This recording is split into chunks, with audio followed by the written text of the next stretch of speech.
मैं हूं आपके साथ प्रीति रघुनंदन। भारत के हाथों हर बार मुंह की खाने के बावजूद पाकिस्तान है कि मानता नहीं। पाकिस्तान के बैट कमांडो रात के अंधेरे में घुसपैठ की कोशिश करते हैं, इस बात से पूरी तरह अनजान कि कोई है जो उन्हें न सिर्फ देख रहा है बल्कि उनका शिकार करने के लिए नजरें गड़ाए हुए है। सीमा पर हिंदुस्तान के शूरवीरों का पराक्रम, पहाड़ की ऊंची चोटियों पर बरसते गोले, गरजते टैंक के जंगी बेड़े की धमक, दुश्मन को धूल चटाने का हौसला लिए भारत की सेना पहाड़ की ऊंची चोटियों पर युद्धाभ्यास कर रही है। इधर पाकिस्तान चोरी छिपे अपनी खूनी साजिशों को अमली जामा पहनाने की कोशिश कर रहा है।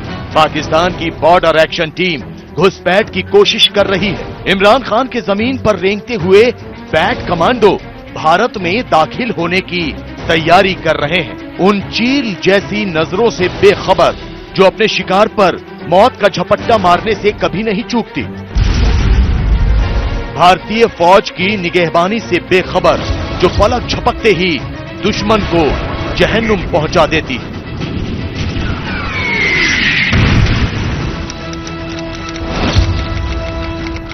रात के घुप अंधेरे में पाकिस्तान की बैट टीम का एक कमांडो रेंगते हुए एलओसी के नजदीक आ रहा था। पाकिस्तान की बॉर्डर एक्शन टीम का ये सिपाही भारत में घुसपैठ का इरादा लिए आगे बढ़ रहा था, लेकिन भारतीय सेना के थर्मल इमेजर में इमरान खान के खूनी दरिंदे की हर हरकत कैद हो रही थी। भारतीय फौज चुपचाप इसके इरादों पर नजर रख रही थी और जैसे ही बैट टीम का ये आतंकी कमांडो नजदीक आता है, गोलियां बरसनी शुरू हो जाती हैं। थर्मल इमेजर से ली गई इन तस्वीरों से पता चलता है कि कैसे गोलियां चलते ही बुज़दिल बाजवा का ये आतंकी कमांडो जंगल की आड़ में छिपने की कोशिश करता है। यह घुसपैठ तभी हो सकती है जब Pakistani army line of control में फायरिंग करती है, साथ में फायर करती है तो उसके जरिए घुसपैठ करवाती है, और साथ में बैट एक्शन करते हैं। इसलिए बैट एक्शन करते हैं ताकि हमारे जवान जो हैं थोड़े सहम जाएं और उनको मौका मिल जाए घुसपैठ करने का। और साथ में मॉरल एसेंडेंसी होती है जो हम लाइन ऑफ कंट्रोल में हमेशा इंडियन आर्मी की मॉरल एसेंडेंसी रही है। कश्मीर में आतंक की आग को भड़काने का इरादा लिए पाकिस्तान की बॉर्डर एक्शन टीम का ये कमांडो थोड़ी देर बाद फिर से जमीन पर रेंगने लगता है। थोड़ा आगे जाता है लेकिन फिर हिलता डुलता नहीं, वहीं ढेर हो जाता है। सेना से मिली जानकारी के मुताबिक 10 और 11 सितंबर को पीओके के हाजीपीर इलाके में भारतीय सेना ने पाकिस्तानी सेना के एक सिपाही गुलाम रसूल को मार गिराया था। पाकिस्तान की सेना ने ठीक उसी जगह से बैट कमांडोज को घुसपैठ करने के लिए भेजा। आपके लिए जानना बेहद जरूरी होगा कि पीओके का यह हाजीपीर सेक्टर वही इलाका है जहां पे पाकिस्तान की सेना ने अपने एसएसजी कमांडोज को तैनात किया है। एलओसी पार कर भारत में घुसपैठ करने की पाकिस्तान की कोशिश पर पानी फिर गया। इसके पीछे सेना की मुस्तैदी तो है ही, उस तकनीक की अहमियत भी है जो दुश्मन का पता लगाने में हमारे फौजियों के लिए आंख और कान का काम करती है। इनमें से एक है थर्मल इमेजिंग डिवाइस, जिसके जरिए पाकिस्तान के बैट कमांडो को मौत की नींद सुला दिया गया। Thermal imaging device thermal heat छोड़ता है जिससे दुश्मन पकड़ में आ जाता है। इंसान से लेकर जानवर तक सब इसके जरिए पकड़ में आ जाते हैं। थर्मल इमेजिंग डिवाइस सर्दियों में ज्यादा बेहतर तरीके से काम करती है।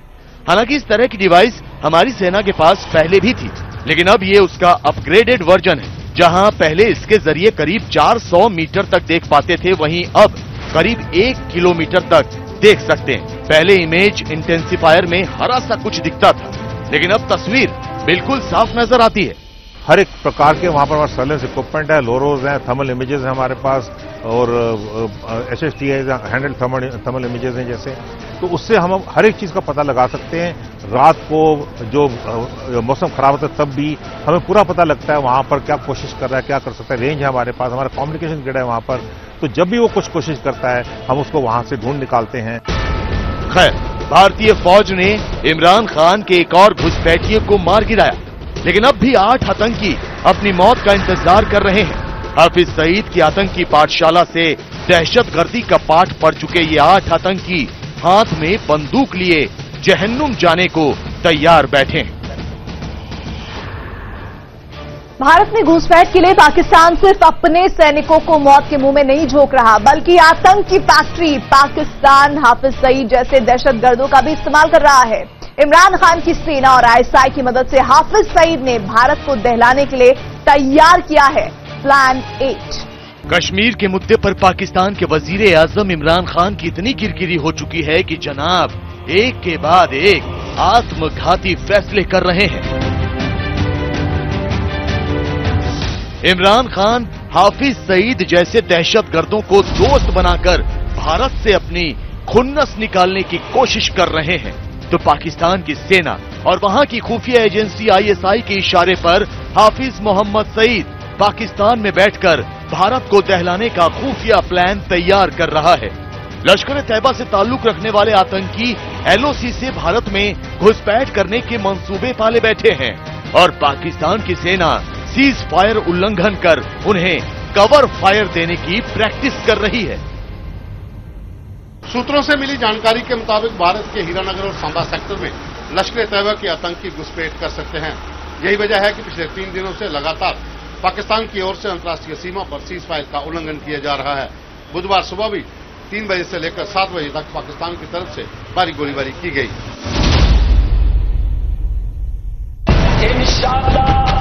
इनके साथ हमारी मुंबई हमलों का मास्टरमाइंड हाफिज मोहम्मद सईद पाकिस्तान के बहावलपुर में बैठकर भारत में खून की होली खेलने की तैयारी कर रहा है।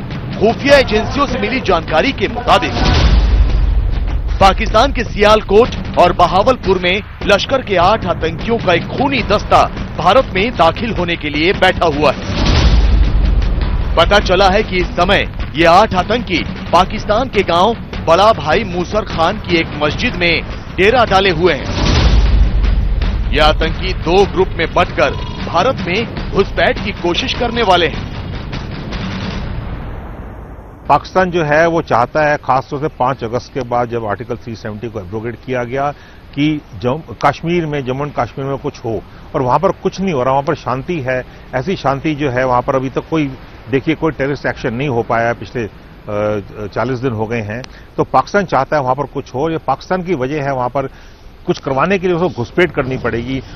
सीज फायर उल्लंघन और आतंकियों की घुसपैठ के जरिए हाफिज सईद का प्लान 8 कभी कामयाब नहीं होने वाला। पाकिस्तान के पालतू आतंकियों की मौत निश्चित है, लिहाजा इमरान खान और पाकिस्तान की सेना को एक और सदमे के लिए तैयार रहना चाहिए। पाकिस्तान चाहे लाख कोशिश कर ले, भारत के खिलाफ चक्रव्यूह तैयार करने का उसका मंसूबा कभी कामयाब नहीं होगा। लद्दाख में हिंदुस्तान ने पाकिस्तान और उसके सदाबहार दोस्त चीन को अपनी ताकत की ऐसी झलक दिखाई है कि दोनों देश सदमे में हैं। आसमान से छलांग लगाते पैरा ट्रूपर, जमीन पर भीष्म टैंकों की गड़गड़ाहट, C-17 विमानों से रात के अंधेरे में भी रसद पहुंचाने की ताकत का प्रदर्शन। लद्दाख की पहाड़ी वादियों में भारतीय सेना का ये पराक्रम देखकर चीन के होश उड़ गए होंगे। आसमान से लेकर जमीन तक भारतीय फौज की ताकत देखकर चीन के सदाबहार दोस्त पाकिस्तान के हुक्मरानों की रातों की नींद उड़ गई होगी। भारतीय सेना और एयरफोर्स ने लद्दाख के ऊंचाई वाले इलाकों में जोरदार युद्धाभ्यास कर दुश्मन को अपनी ताकत का एहसास करा दिया है। इस युद्धाभ्यास के दौरान भारतीय सेना ने पैराशूट से लद्दाख की पहाड़ियों पर कूदने का अभ्यास किया। एयरफोर्स के C-17 विमानों ने रात के अंधेरे में भी रसद पहुंचाने की क्षमता का प्रदर्शन किया। वहीं सेना के अत्याधुनिक T-90 भीष्म टैंकों की गड़गड़ाहट से लद्दाख की पहाड़ी वादियां भी थर्रा उठी। इस दौरान नॉर्दर्न कमांड के general officer commanding in chief lieutenant general Ranbir Singh भी मौजूद रहे। तो जानकारी के मुताबिक इस सैन्य अभ्यास में ट्रांसपोर्ट विमान C-130J, इजराइल से लिए गए हेरॉन UAV और रूस निर्मित Mi-17 V5 हेलीकॉप्टर का भी इस्तेमाल किया गया। सेना जो है आर्म फोर्सेस खासतौर से सेना ही नहीं हर तरीके से सक्षम है और तैयार हैं। अगर हमारे देश पे कोई आपत्ति आती है, कोई नजर उठाता है, उसको जवाब देने के लिए, उसको डिफेंड करने के लिए हम तैयार हैं और वही जो है हम उसका प्रयास करते रहते हैं। वही ट्रेनिंग चल रही है अभी जो वहां चल रही है। जिस पूर्वी लद्दाख में भारत ने अपनी ताकत का मुजाहिरा पेश किया, उसी इलाके में पिछले दिनों चीनी सैनिकों के साथ सेना की झड़प हुई थी। बताया जाता है कि भारतीय और चीन के सैनिकों के बीच काफी देर तक धक्का मुक्की होती रही। हालांकि भारत ने ऐसे किसी वाकये से इनकार किया था, जबकि चीन ने इस इलाके को अपना बताते हुए दावा ठोक दिया था। लिहाजा मंगलवार को हुए युद्धाभ्यास के जरिए भारत ने चीन को साफ संदेश दे दिया है कि अगर एक भी गलत कदम उठाया तो अंजाम बहुत बुरा होगा। वहां पर एक बहुत खुला इलाका है, बहुत बड़ा इलाका है और वहां से पाकिस्तान की तरफ से घुसपैठ भी होती है। कारगिल में घुसपैठ हुई, आपने सबको पता है 1999 उन्होंने क्या किया, इतने बड़े इलाके में घुसपैठ कर दिए और वहां पर इलाका इतना बड़ा है कि हर जो चोटी है उधर नहीं जाके बैठ सकते। तो हमें हमेशा तैयार रहना पड़ेगा वहां पर एक्सेस करने के लिए और वहां पर अगर कुछ भी होता है तो उसको काउंटर अटैक करके उसको रिकैप्चर करने के लिए।